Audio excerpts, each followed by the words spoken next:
Hello everyone, welcome back to Dharni Santosh vlogs. ఈరోజు మన ఫ్యామిలీలో చాలా స్పెషల్ డే.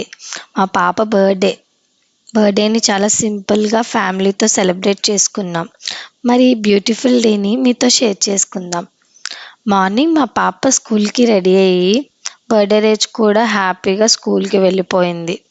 బర్త్డే అని ఎక్సైట్మెంట్గా ఉన్న ఎగ్జామ్ ఉంది కాబట్టి ఆ రోజు నార్మల్గానే వెళ్ళిపోయింది. చాక్లెట్స్ కూడా తీసుకెళ్ళింది స్కూల్లోని డిస్ట్రిబ్యూట్ చేయడానికి. ఈవినింగ్ స్కూల్ నుండి వచ్చాక మేమందరం కలిసి ఇంట్లో సింపుల్గా కేక్ కట్ చేసాం. ఫ్యామిలీతో కలిసి సెలబ్రేట్ చేసిన ఆ మూమెంట్స్ చాలా స్పెషల్గా అనిపించాయి. ఇంకా మా బాబు మా పాప చాలా హ్యాపీగా ఉన్నారు. యాక్చువల్లీ అది కేక్ వద్దని చెప్పింది, బట్ మా హస్బెండ్ ఆఫీస్ నుంచి వచ్చినప్పుడు కేక్ తీసుకొచ్చారు, ఐస్ క్రీమ్ కేక్. సో వాళ్ళు చాలా హ్యాపీగా ఫీల్ అయ్యారు. తను కూడా, మా పాపకు కూడా బాగా అనిపించింది. ఆ చిన్న మూమెంట్ అయినా చాలా సరదాగా అనిపించింది ఆ రోజు. అండ్ ఇంకా బర్త్డేస్ అంటే చాలా ఎక్కువగా మనీ ఖర్చు పెట్టి అవి ఇవి తెచ్చి చాలా కాస్ట్లీగా చేసుకుంటారు అందరూ, ఆ ఫ్రెండ్స్ని పిలిచి అలా అని. మేము కూడా చాలా వరకు బర్త్డేస్ అలా మొత్తం అలా చేయం, కానీ కొంచెం వరకు ఫ్రెండ్స్ని పిలిచి సో అలా సెలబ్రేట్ చేసేవాళ్ళం ఎవ్రీ ఇయర్. బట్ ఇయర్ వచ్చేసి తనకి ఎగ్జామ్స్ ఉన్నాయి అండ్ తనకు కూడా అంత పెద్దది అవుతుంది కదా, అంత ఇంట్రెస్ట్ అనిపించలేదు.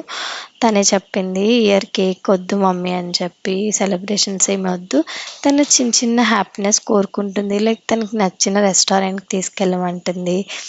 సో ఇలాంటి చిన్న చిన్న, తనది కొంచెం ఫుడ్డీ అనమాట. సో తనకి నచ్చినవి మంచిగా తినాలి అనుకుంటుంది. సో వీకెండ్లో తన కోసం తీసుకొని వెళ్ళాలి ఎక్కడికైనా, కాబట్టి అది వద్దని చెప్పింది. ఇలా చిన్న చిన్నవి ఆ రోజు సెలబ్రేట్ చేసాం, మంచిగా అయిపోయింది. ఇంకా తన ఫ్రెండ్స్ కోసం చాక్లెట్స్ ఇవ్వడానికి కిందకి వెళ్ళింది, బికాస్ కేక్ కటింగ్కి ఎవరిని ఇన్వైట్ చేయలేదు కదా. సో తన ఫ్రెండ్స్ ఉన్నారు, వాళ్ళ కోసం చాక్లెట్ పంచడానికి వెళ్ళింది. తర్వాత వాళ్ళందరికీ చాక్లెట్ ఇచ్చేసింది. ఆ చిన్న చిన్న స్మైల్స్ చూస్తుంటే చాలా సంతోషంగా అనిపించింది. తర్వాత వచ్చి ఇంకా బుక్స్ తీశారు వాళ్ళిద్దరూ, బికాస్ ఎగ్జామ్, ఆ నెక్స్ట్ డే కూడా ఎగ్జామ్ ఉంది కాబట్టి మళ్ళీ రొటీన్లోకి వచ్చేసి చదువుతున్నారు. తర్వాత వాళ్ళ ఫ్రెండ్ వచ్చింది గిఫ్ట్ తీసుకొని. సో గిఫ్ట్ చూసి మా పాప చాలా హ్యాపీ అయిపోయింది, బికాజ్ ఇయర్ ఎవరిని పిలలేదు, అన్ని గిఫ్ట్స్ కూడా ఏం రాలేదు కదా. నార్మల్గా పిలిస్తే చాలా గిఫ్ట్స్ వస్తాయి, అవన్నీ చూసి తను చాలా హ్యాపీ అయిపోద్ది. ఇయర్ ఇన్వైట్ చేయకపోయినా వాళ్ళ ఫ్రెండ్ గిఫ్ట్ తెచ్చింది, అది చూసి చాలా హ్యాపీగా ఫీల్ అయింది మా పాప. అండ్ అది ఇంకా వాళ్ళు చదువుతున్నారు. ఇంకా మా బాబు వాడి దగ్గర కూర్చోబెట్టి అలా చదివించాలి నెక్స్ట్ డే ఎగ్జామ్ కోసం. ఇంకా మీ పిల్లల బర్త్డేస్ ఎలా చేస్తారో కమెంట్ సెక్షన్లో కమెంట్ చేసి చెప్పండి. ఇంకా తన స్కూల్కి వెళ్ళడం ఎందుకు ఇష్టం అంటే, తన స్కూల్లో చాలామంది ఫ్రెండ్స్ ఉన్నారు, మోస్ట్లీ ఒక 5 మెంబర్స్ ఒక గ్యాంగ్లో ఉంటారు. సో మా పాపకు చాలా ఇష్టం స్కూల్లో వాళ్ళతో స్పెండ్ చేయడం అంటే. ఇంకా నెక్స్ట్ డే మార్నింగ్ నేను మా హస్బెండ్ కలిసి సింపుల్ బ్రేక్ఫాస్ట్ చేసాం. నా కోసం రొట్టె వేసుకున్నాను, దెబ్బ రొట్టె వేసుకున్నాను. అండ్ ఆ రోజు ఉప్మా చేశాను. సో ఉప్మా, ఆ రొట్టె అండ్ ఎగ్స్ బాయిల్ చేశాను, అవి కూడా తినేసాము. అండ్ 11 o'clock ఆ టైంకి డైలీ నేను బాదం ఇంకా వాల్నట్ తింటూ ఉంటాను. సో ఆ రోజు కూడా అలానే బాదం వాల్నట్ కంప్లీట్ చేసేస్తున్నాను. అండ్ మీరు కూడా మీకోసం కొంచెం కేర్ తీసేసుకోండి, మీరు కూడా అలవాటు చేసేసుకోండి.